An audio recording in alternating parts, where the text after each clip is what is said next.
Good afternoon. Welcome to another episode of Spilling Tea. I'm your host, Tiffany Daniels. We'll get to the JRC in a moment, but first, the disclaimers. Excuse me. Speaking of, first one.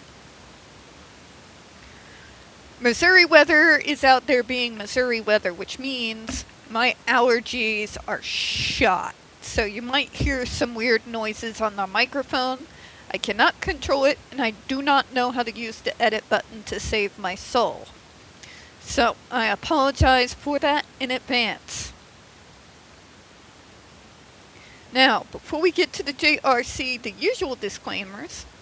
If you're unfamiliar with the Stop the Shocks campaign or the campaign against the troubled teen industry, all pertinent links can be found right there in the description box. That way, should you like to do a deep dive, you should be able to go ahead and do so. Trigger warnings, this channel is marked not for kids for a reason. We do use profanity. And when we talk about places like the Judge Rotenberg Educational Center, you're going to hear vivid descriptions of and catch clips of surveillance footage of people with mental health issues and disabled people being tortured and abused. So if you have children that watch the channel and they are 16 and younger, parental supervision very much advised, alright? Alright. Now, where we left off. This is going to be a three-parter over a singular section because it's that long. Pardon?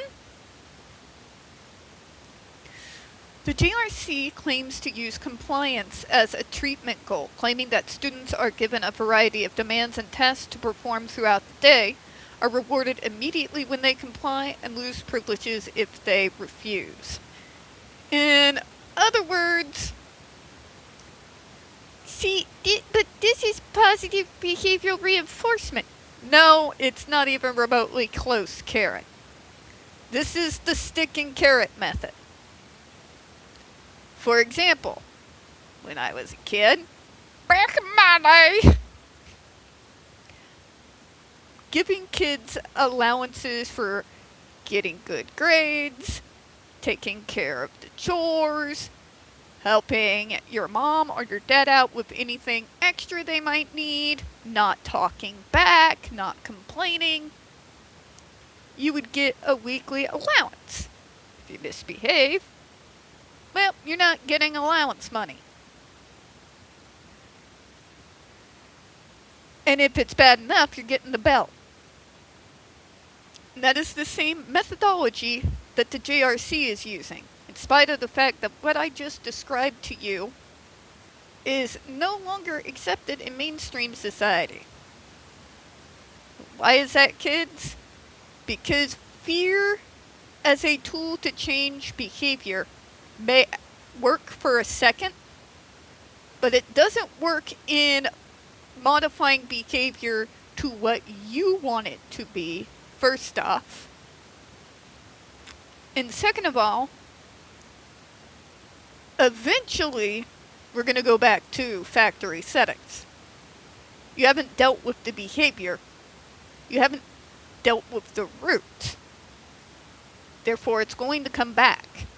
Regardless of how long we can mask, continually 24/7 for survival, eventually it's going to get too much. There's going to be an explosion. And then you're right back at square one. Let me go ahead and continue here. I mean, not just that, but the rewards they offer. When you're talking that you've got people there that are 26 to 56 years old, and they can earn these little tokens to have a pizza party, does that sound age appropriate to you? Now, don't get me wrong, I love pizza as much as the next guy, but if I'm within that age bracket, then the rewards need to evolve so that they reflect the actual age group of the individuals you're working with.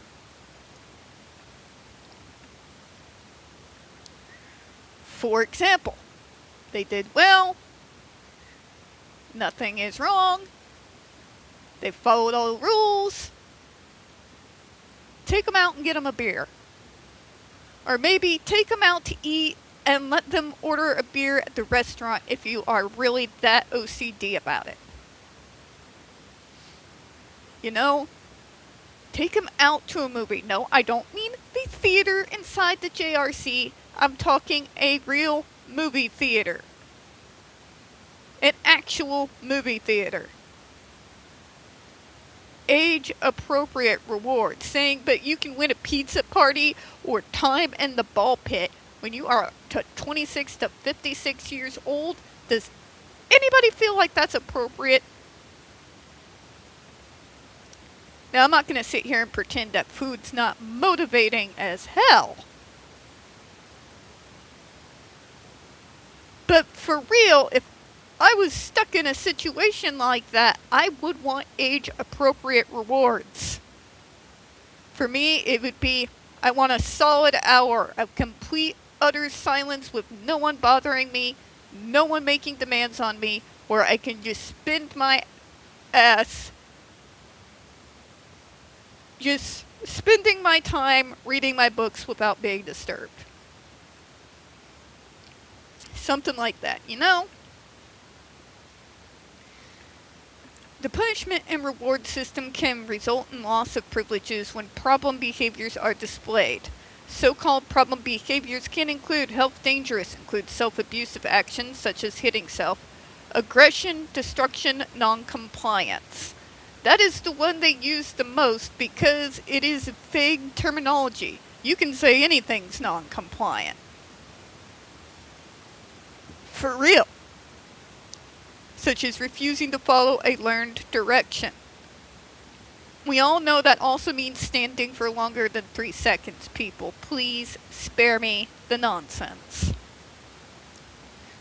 Major disruptive behaviors such as screaming, stealing, touching others without permission, and educationally and socially interfering behaviors, inappropriate verbal behaviors.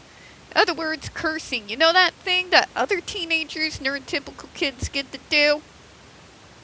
Well, we have to be more neurotypical than neurotypical. You know? They don't want an actual neurotypical teen. They want the preacher's daughter or preacher's son that's in their own image. That's what they want. They don't want us to actually be like our true neurotypical peers. They want us to be what they think a perfect neurotypical would be like. And quite frankly, what they think they should be like is like extremely disturbing. It's like Stepford child hell.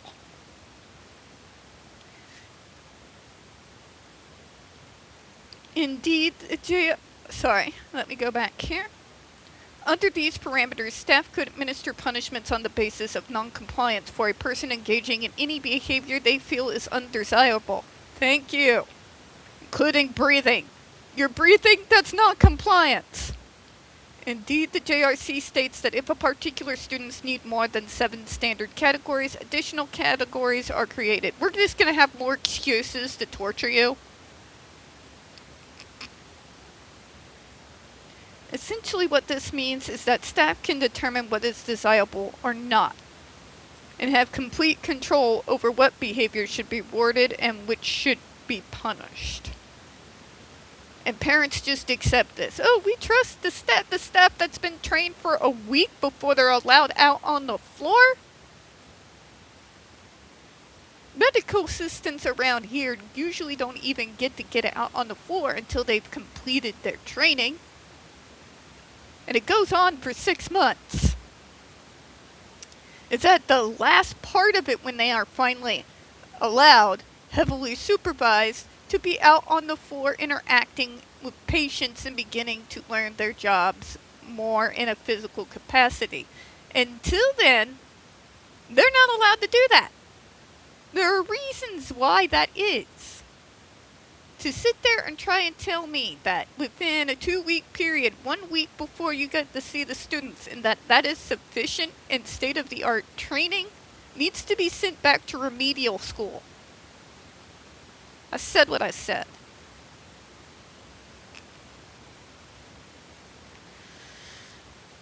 This adheres to the medical model of disability, whereby autistic individuals and people with learning disabilities are forced to conform to neurotypical standards of behavior. Unrealistic neurotypical standards of behavior, I might add. Because nowhere in what they say is expected behavior will you find in a single high school parking lot or within the walls of the high school itself. I guarantee you that. Behaviors like stimming, which may be necessary to self-regulate, can be punished under this regime, denying individuals essential coping mechanisms. Exactly. You all want us to stim because it draws eyes to you and it embarrasses you because other people think it's weird. It's not actually about helping us or even learning why we feel the need to do those. It's literally, it looks weird and people are staring at me and I'm embarrassed, so you need to stop it right now. I don't care that it's not harming anyone and that it's helping you. You stop it. Yeah. That. When I say most of our treatments are not about us at all, but about making us more palatable to everybody else around us except for us, this is what I mean. The medicalized language used by the JRC attempts to justify the practice of electric shocks as a treatment procedure, sending problem behaviors into remission. That's not remission. That is a temporary lull in hostility. You'll see it in war. You'll have a ceasefire and then it gets right back up going. Yeah, same thing. Our view at Studio 3 is that so-called problem behaviors are actually a sign of extreme distress and trauma, and that there is no place for approaches which involve re-traumatizing individuals and making them more distressed because we're already traumatized. We are already forced to be in a world not built for us. We do the very best that we can, and then you have places like this. Now, on that note, I'm going to go ahead and close out. We don't get very many views on this channel, and the few we do get tend to get removed from time to time. So, folks, please don't forget to hit the like button, hit subscribe, don't forget to hit the comments, and make sure that you are still set up to receive notifications. We're still continuing with the Down the Rabbit Hole series and the Snake Oil Salesman series. We don't want you all missing anything. I do appreciate your time, and as always, folks, we here at Spilling Tea do hope you have a good one. We'll see you all next time. Bye-bye, everyone.